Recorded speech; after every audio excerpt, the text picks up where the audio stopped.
নায়িকার সঙ্গে তার প্রেম করতেই হবে, প্রেম করবে আর বদমাইশি করবে শাবনূরের সাথে, প্লাস তার বউয়ের সাথে গন্ডগোল। আমার ছেলে তো ওরকম ছিল না। শাবনূর দোষী হতে পারে, পার করা হোক। সালমান শাহ টাকা পয়সা দিয়েও সাহায্য করতো, এবং আজিজ মত ভাই গডফাদার, তো গডফাদারের আয়ত্তে ছিল মৌসুমী, শাবনূর, সবাই। শাবনূরের সঙ্গে তিনি পর্দায় আসলে অনেক কাজ করেছেন, এবং একটা সময় মানুষ ভেবেই নিয়েছিল যে এই জুটি আসলে প্রেম করছে। তারপর তার মৃত্যুর পর এটাকে অনেকে এস্টাবলিশ করে ট্রাই করেছে যে শাবনূর এবং সালমান শাহের প্রেম ছিল, এই জন্য সামিরা তার সঙ্গে দূরত্ব তৈরি করেছে। এরকম নানান ধরনের কথা আছে। এই বিষয়টা নিয়ে যদি একটু বলেন। আমি নিষেধ করেছিলাম ওইটা, যে এক নায়িকার সঙ্গে বারবার করবে না। তুমি প্রথমে প্রমাণ করো অভিনয় দিয়া তুমি যে কোনো নায়িকার সঙ্গে তুমি ভালো কাজ করতে পারো। সে প্রমাণ করেছে এটা, এবং শেষের দিকে যখন শাবনূরের সাথে জুটি খুব সুনাম হয়ে গেল, তখন সবাই পিছিয়ে লেগে গেল যে ওটা ভাঙার জন্য, যাতে মনের সুনাম নষ্ট হয়। তো শাবনূরকে সে অ্যাক্ট্রেস হিসাবেই দেখছে, এবং যেটুকু স্নেহ করা যায় একজন কো আর্টিস্টের সঙ্গে তার যতটা সমঝোতা দরকার ততটাই ছিল। শাবনূর দোষী হতে পারে, পার করা হোক। আমি তো বলছি শাবনূর সমবেদনা জানাচ্ছে না, শাবনূর প্রতিবাদ করছে না, তাকে নিয়ে এত বড় বদনাম হয়ে যাচ্ছে, কেন সে প্রতিবাদ করছে না? আমি তো চাই সে প্রতিবাদ করুক, সে জানাক, সে ভালো হলে বলুক, খারাপ হলে। সবাই এখন এই মুহূর্তে তো অনেকে কথা বলছে, শাবনূর কথা বলছে না কেন? আইনের প্রয়োজনে তাকে ডাকতে হলে ডাকবে, আমার তো কোনো আপত্তি নেই। কেউ আমার ছেলের বিচার চাই, যারা দোষী তাদের বিচার প্রিয়, কিন্তু প্রেম বলে কিছু ছিল না। 100% কমার্শিয়াল ছিল আমার ছেলে, 100%। তারপরে উপরেও কিছু থাকলে সেটা, এখানে প্রেমের কোনো অবস্থান নাই। ও যে কথা বলছিলাম যে একজন বিবাহিত পুরুষ ঘরের মধ্যে অশান্তি থাকলে বাইরে প্রেম করার সুযোগই থাকে না। আমরা কি সামাজিক মানুষ না? আমরা কি সংসার করছি না? যখন একটা মেয়ে বা একটা ছেলে যখনই পারিবারিক অশান্তিতে থাকে, তখন প্রেম করার মানসিকতা কোনোভাবেই আসতে পারে না। তার মধ্যে তার কাজ ঠিক রাখতে হবে।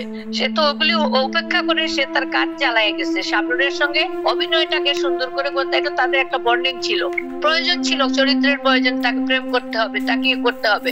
আর যারা আগে থেকে বলছে, যেমন সোহান অনেক মিথ্যা কথা বলে গেছে, অনেক কিছু বলে গেছে, ওগুলো তাদের ওই আত্মহত্যা প্রমাণ করার জন্য তারা এগুলো বলছে।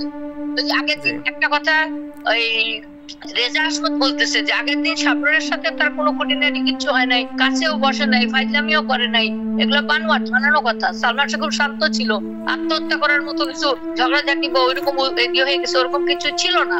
এসব প্রেম টেম সালমান শাহ করে নাই কোনোদিনই। তার কর্মপ্রেমে সে ছিল, কাজের জন্য যতটুকু করার দরকার, যেমন নায়িকার সঙ্গে তার প্রেম করতেই হবে, সেটুকু প্রেম ছিল। এই যে এখানে নায়িকার সঙ্গে অন্য কোনো প্রেম ছিল না। এটাকে যদি শাবনূর ব্যবহার করে থাকে, কি কারণে বা কেউ ব্যবহার করায় থাকে সেটা আমি জানি না। শাবনূরও জানে তাকে সালমান শাহ টাকা পয়সা দিয়েও সাহায্য করতো, বোনের মতন তার গাড়িতে তুলে নিয়ে যেত যাতে কেউ বদনাম না করতে পারে, যার কারণে তারও বদনাম হয়েছে। আমি অনেক সময় বকা দিছি, অনেক সময় অনেক জায়গায় যাচ্ছে, রাস্তায় দেখা হয়েছে, ওরা ক্রস করতেছে, ফোন করছে, করে আমাকে বলছে, এই মেয়ে তুমি কোথায় যাও? আমি বলছি, এই ছেলে তুমি কোথায় যাচ্ছ? তোমার নায়িকা নিয়ে কোথায় যাচ্ছ? বলে যাচ্ছি শুটিং করতে যাচ্ছি, ওই জন্য নায়ক নায়িকা একখানে, যাও বাসায় যাও। এগুলা শয়তানি করতো। আমার ছেলে আমাকে কোনো কিছু লুকাইতো না, সেরকম যদি কিছু থাকতো সে আমাকে বলতো। আর এখানে একটা কথা বলতে হয়, একজন মানুষ যখন বিয়ে করে ফেলে তার ভিতরে তো প্রেম টেম করার অনুভূতিটা, আমি যে স্বাভাবিক ভাবে আমার জীবন দিয়ে বলতেছি, আমি তো বিবাহিত জীবন আজকে কত বছর পাস করে আসলাম, আমি একটা মানুষের তখন মন মানসিকতা ওইরকম থাকে না, প্রেম প্রেম বাইরে গিয়ে দুষ্টামি করার অনেকই করার। বা যদি যারা নষ্ট চরিত্রে তারা সবসময় করে, আমার ছেলে তো ওরকম ছিল না। প্লাস তার বউয়ের সাথে গন্ডগোল, বিয়ের প্রথম দিন থেকে ঘরের মধ্যে কুটকুট কুটকুট, এরকম জায়গায় মনের মধ্যে অত আনন্দ থাকে কি যে বাইরে গিয়ে প্রেম করবো আর রঙ্গলীলা করবো? সালমান শাহ যে ছবিগুলো করেছে তার তো কোনো সময় ছিল না। এই ফাঁকে ফাঁকে দৌড়ে আমার বাসায় আসতো, একটু কিছু খাবার রেডি করলাম, অর্ধেক খাইয়া দৌড় দিয়ে চলে যেত, এসে 10 মিনিট ঘুমাবে বলে 5 মিনিট ঘুমাইয়া চলে যেত। বাড়িতে তো ঘুমাবার সময় পাইতো না সে, অনেক সময় সেটে শুনছি বেঞ্চে শুইতো, ওখানে ঘুমাই যেত। তার প্রেম করার সুযোগ কোথায়? আর সে লোক মানুষ বিবর্জিত কখন থাকলো যে প্রেম করবে আর বদমাইশি করবে শাবনূরের সাথে? হয় অ্যাসিস্ট্যান্ট আছে, নাই ক্যামেরাম্যান আছে, না হয় কেউ না কেউ আছে তার সাথে। এরকম মানুষকে প্রেম করতে পারে না, প্রেম জাগে তার মনে, একদমই মিথ্যা ভুয়া, এগুলো তার ক্যারিয়ার নষ্ট করার জন্য বলা হয়েছে। আর শাবনূর কেন কি করছে বা কেন এখন বলছে না, তাদের এটা কালকে কোথায় জানি একজন বললো যে সাক্ষাৎকারে, আজিজ মত ভাই ফিল্মে অনেক টাকা দিয়েছেন, অনেকে ফিল্মে সবাইকে কেনা, এবং আজিজ মত ভাই গডফাদার, তো গডফাদারের আয়ত্তে ছিল মৌসুমী, শাবনূর, সবাই এখনো আছে। এখন তারা কি স্বার্থে, আজিজ মহৎ ভাইয়ের সাথে গন্ডগোল ছিল সালমানের, তারা কি স্বার্থে কি করতেছে আমি জানি না, এটা তদন্তে বের হয়ে আসুক। তো তদন্তের প্রয়োজনে শাবনূরকে যা জিজ্ঞেস করার করুক, আমার কোনো আপত্তি নাই। আর আমার আপত্তি থাকার তো কথা না, আমিও তো প্রশ্ন করতেছি শাবনূররা কেন আমার সঙ্গে কথা বললো না, দেখা করলো না, এত দূরত্ব, এত গোপনীয়তা কেন?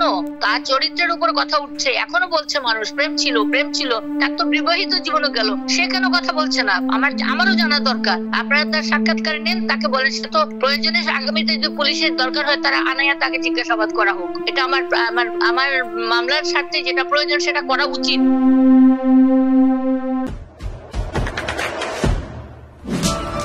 দেশে দেশে সবার সাথে দ্য নিউজ।